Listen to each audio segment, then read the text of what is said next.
এখন আমরা জুমলাতে নতুন একটি মেনু কিভাবে তৈরি করা যায় সে বিষয়টি দেখব। ধরুন মেইন মেনু নামে আমরা যে মেনুটি দেখতে পাচ্ছি, অর্থাৎ যে টাইটেলটির আন্ডারে অনেক মেনু দেখতে পাচ্ছি, এই মেনুর সাথে আরও একটি নতুন মেনু যুক্ত হবে যার নাম থাকবে ওয়ার্ল্ড কাপ। এবং ওয়ার্ল্ড কাপে ক্লিকের সাথে সাথে আমাদের তৈরি করা ওয়ার্ল্ড কাপ ক্রিকেট 2011 নামের এই পেজটি ওপেন হবে, অর্থাৎ এটি হবে একটি ইন্টারনাল লিঙ্ক। এটি তৈরি করার জন্য আমাদেরকে যেতে হবে জুমলার ব্যাকএন্ড পেজে এবং সেখান থেকে মেনু থেকে মেইন মেনু। আমরা দেখতে পাচ্ছি এখানে যতগুলো মেনু আছে সেই মেনুগুলো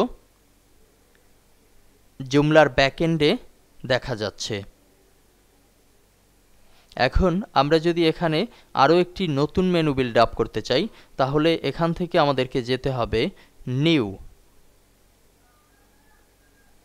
নিউ বাটনে ক্লিক করলে আমাদেরকে বলতে হবে আমি কি ইন্টারনাল লিঙ্ক চাচ্ছি নাকি এক্সটার্নাল, কিংবা ইন্টারনাল যদি চাই তাহলে কি করব, আর্টিকেলের সাথে লিঙ্ক দিব নাকি অন্য কিছু। আমরা যেহেতু ওয়ার্ল্ড কাপ ক্রিকেট 2011 এই আর্টিকেলটির সাথে লিঙ্ক করার চেষ্টা করব, তখন আমাদেরকে দিয়ে দিতে হবে আর্টিকেল এবং এর পরে আমাদেরকে আরও ডিক্লেয়ার করতে হবে আর্টিকেল লেআউট। টাইটেল হিসেবে আমরা মেনুর জন্য দিচ্ছি ওয়ার্ল্ড কাপ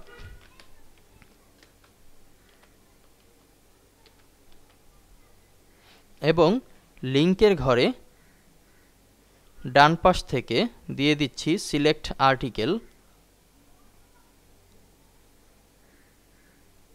আমরা এখন যে আর্টিকেলটি দিব আমরা চাইলে এখানে সেটি সার্চ করতে পারি, কিংবা আমাদের যে ক্যাটাগরি আছে আমরা ক্রিকেট ক্যাটাগরির অন্তর্ভুক্ত করেছিলাম সেটিকে ধরিয়ে দিতে পারি।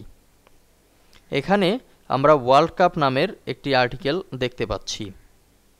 এখানে ওয়ার্ল্ড কাপ ক্রিকেট 2011-এ ক্লিক করছি, যার ফলে আমরা দেখতে পাচ্ছি সিলেক্ট আর্টিকেলের ঘরে আর্টিকেলের টাইটেলটি দেখা যাচ্ছে এবং অটোমেটিক্যালি এটি লিঙ্কও তৈরি করে নিয়েছে।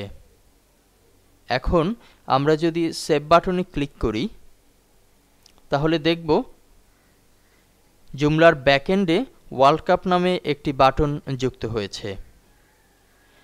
এই মেনুটি আমাদের প্রিভিউতে দেখার জন্য প্রিভিউকে একটু রিলোড করছি।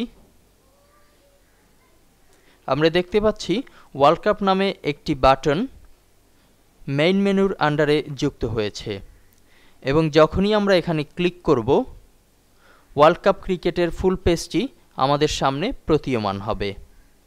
এভাবে করে আমরা নিজেদের প্রয়োজন মতো মেনুকে বিল্ড আপ করে নেব। ধন্যবাদ।